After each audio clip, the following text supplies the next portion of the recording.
Welcome back, everybody. This is the round 2 recap of the FIDE candidates and FIDE women's candidates live from the press room. Players have cleared out, but we're not done talking about the action. Now, a little spoiler alert.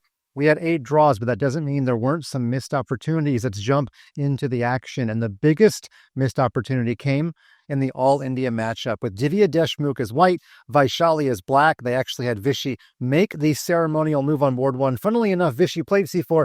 Divya retracted. The clocks restarted. Divya played c4 anyway, and she got into this position against her countrywoman. As you can see, a lot of white pieces are bearing down on b7. We got the rook. We got the other rook.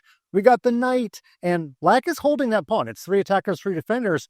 But then Vaishali, I guess, thought she would remove this strong knight on c5 by playing the move knight to e4. But knight to e4 was actually a really big blunder. You can see the double question mark. I can't hide the blunder. The problem with this line is not the miraculous save that happened in the game. It's what Divya did not quite play. Now, let's first talk about how the game unfolded. Divya did go ahead and capture the pawn. Now, here was black's big idea. After rook takes, and then rook takes, that move almost looks impossible because in this position, once the knight is captured, the rook is hanging.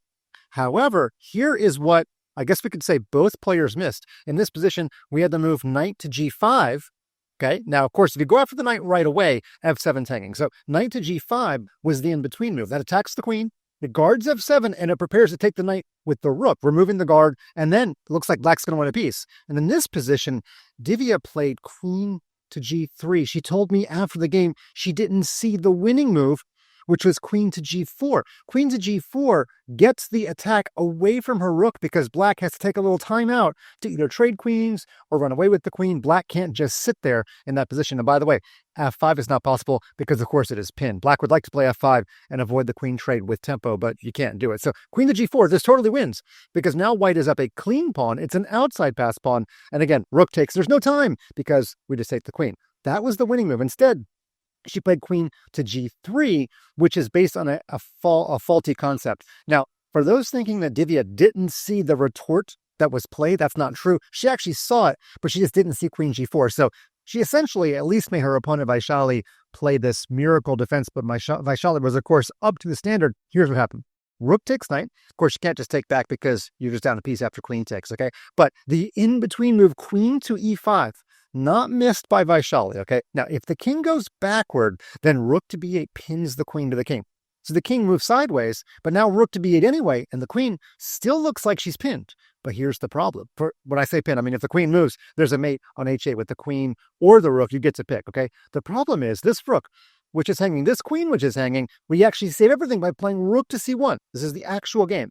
Okay, Divya moved her king, and now this pawn is a very strange overworked piece. It's guarding h3, but it's also guarding the fork square, and the way to take advantage of that is queen takes h3, a move that would not be possible if you'd put your king on g8. And you can see, very worthy double exclam, literally the only move, because now after takes, f3 is open, and black recovers the queen after knight f3. And after king g2 takes and takes, they played only one more move, rook a1, rook a8, and they agreed to a draw. So close for Divya.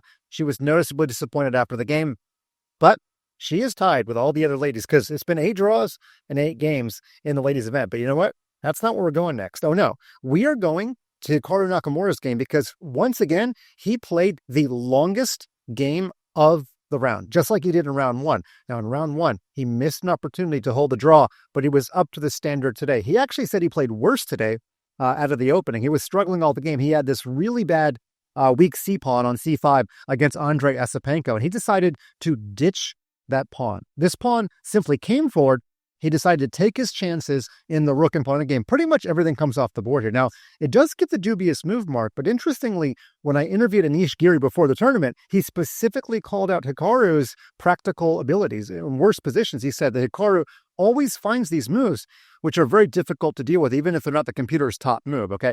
The computer would just as soon just keep on defending that pawn. There was actually some time trouble implications that we were getting close to that Hikaru explained to me after the game. He said, you know, with no increment before move 40, by the way, they're on move 31, you've got to play a little bit more quickly, and this does allow him to play a bunch of moves. So after c4, takes, looks like he's losing a pawn. It kind of is after takes, because after rook over, when you guard the knight and pawn f3, you can't take this pawn, because if you take the pawn, your knight's not actually going to get trapped. The problem is after rook takes e5, there's no good defense to this a5 pawn, And once white takes the pawn, we've got a bishop and two connected pass pawns coming down the board. Now, I will say that in my interview with Hikaru after the game, he regretted playing f5 because when he gets to the rook and pawn game that we're about to get to, with the pawn sitting on f2 and f7, he told me, and I have to assume it's correct because he is the world number 2, that it's a much easier rook and pawn endgame to hold. So he didn't like f5, but I think the pawn sack, pawn c4 was a good one. So after f5, f3, he moved the knight back to get rid of the bishop. Takes, rook b4, of course, takes, and this endgame is just barely holdable. He was up to the task in this position because after a couple checks and the pawn comes forward, he finds a very important move in this position. He plays rook to g2, which is really the only path to a draw. Sometimes the computer thinks that rook f2 is holding, but actually you want to gobble up the middle pawn to weaken the two other pawns as best I understand it. By the way, for those of you new to these endgames where one side has an extra pawn over here, you got to be a little bit careful about passive defense when the pawn is not on the 7th rank, okay? I'm going to play a bunch of moves quickly here. If the rook plays passively with rook to a2, watch the winning technique by white. The king walks in, and I'm just going to play some more passive moves for black, okay? Obviously, very passive moves for black, okay? Now, at some point, you might want to bring your king backwards. Let's have black bring the king backward. Let's actually go to this position after king to b6. Let's have the king go backward. That way, there's no tricks where the rook gives check while the pawn's promoting. Okay, so king to g7. Now, white should probably not play a7. It might technically win, but for instructional purposes, the best idea here is to keep that square available for your king. Okay, if you push, sometimes the rook will start checking you a million times, and there may or may not be a place for your king to actually hide. So better to not push and play a move like rook to b8. Because now after rook check, your king can hide. We can go back, and eventually we're going to get this kind of position, and the white rook will just come to b7 and build a little shelter for the king, and the pawn will come up to the square a8, okay? But if we go back to the game, the correct move was played, which is rook to g2. Now, white gives away a bunch of pawns here just to go for an attack. However, of course, in this position, Hikaru is not going to get mated. He moves his king out of danger. And after king to f6, they agreed to a draw. It's really important here. The path to a draw is to make sure that you get all the king side pawns off the board. After all, when you are worse, getting the pawns off the board is one way to make sure your opponent can't promote. So pawn to g5 would have been Hikaru's move. He's not worried about losing free pawns for one. He just wants to get the king side pawns off the board. And when all of these pawns leave the board, the king will just walk over. And when the rook moves, he will collect that last pawn, and it's an easy draw. So couple of 5+ hour games for Hikaru, and he also does those recaps, and he's also a new dad. His whole family's here in Cyprus, so good luck getting some rest, Hikaru. All right. He also, by the way, he had 2 blacks to start out. He will, of course, get white in round 3. I didn't fact check that, but I can pretty assure you that there is no round robin table where you get black 3 times in a row. Okay, let's move on to this game, which almost looks like it has a win. We have another pawn that looks like it's overworked in Sindarov blue pawn. Sindarov was really not happy with this game, and he almost squeaked out a win here. But let me show you this tactic that's actually not a tactic. He played bishop takes c5, or f5, sorry, and this pawn is overworked. When the pawn takes, then the pawn is able to come up to the square g6. The pawn wasn't really necessarily guarding the knight. It kind of was, but it was blockading this pawn. Now the problem for black is that if the rook moves forward, seemingly to defend the knight and to defend the pawn, you can play a cool move, a really cool move. You can play g7, which is probably actually the best move, okay? But you can also actually play rook takes knight, which is a fun move, because if rook takes rook, then your pawn comes up to g7, and you can play rook check and maybe get the rook back. It's actually after rook h3, king f2, then you can play rook h2, and then the king, if he ever tries to cross over, the problem is the rook actually comes up to h4, and when you promote to a queen, then the rook comes over. So maybe it's not quite as accurate to go that way. It's kind of a fun idea, though. And in this position, actually just play pawn to g7, because the knight is pinned. And now when the rook comes over, because it's got to stop the pawn, then you take, and this is actually a path to the same position after rook takes f5. Maybe black can hold, but it looks really, really tough for black to hold this in the long run, unless there's some sort of blockade that I don't see. So that is not the easiest path for black. Instead, black played rook to g7, and after takes, then this is a really important move. You don't take and go into that exact same line, okay? In fact, in some instructional videos, I call this a healthy pawn and a weak pawn. Now, f5 is not exactly the most healthy pawn, but g6 is clearly a weak pawn because he got separated from his flock. So don't take on g6. King to e6, we can always take that pawn another day, especially if the king comes to f6. Now white will never win this pawn, and it's a pretty easy draw after rook h6 and king over.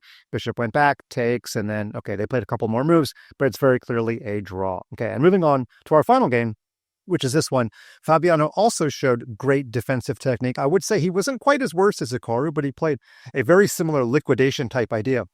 In this position, he judged his position as worse, and he bailed out with c5, and that really clarifies things. In fact, he said, this clearly clarifies the tension, okay? Because after back, he liked the move knight f5. He praised himself on that one. And after knight to b5, he just gets rid of everything. He takes the knight, takes the pawn, takes the bishop. He plants his knight on c5, and this bishop, which looks awesome, is actually aiming at a bunch of thin air, and the knight is every bit as good as the bishop. So it's just a totally equal position that Fabiano was able to move on from and get a draw. But still a good start. The 3 winners yesterday are still the 3 leaders today because they each have 1.5 points in the open section. That, of course, would be Fabiano and Prague and Sindarov. And we should also say that in the ladies section, it is an 8-way tie for first because there's been 8 draws. So I'm sure some of that will change, but a little bit cautious play. One missed opportunity in the Divya versus Vaishali game, but that's the report from round 2 in the press room from Cyprus. We'll bring you round reports daily because I think we're getting a groove here. So please like and subscribe and check back tomorrow to see any action that you may have missed. See you then.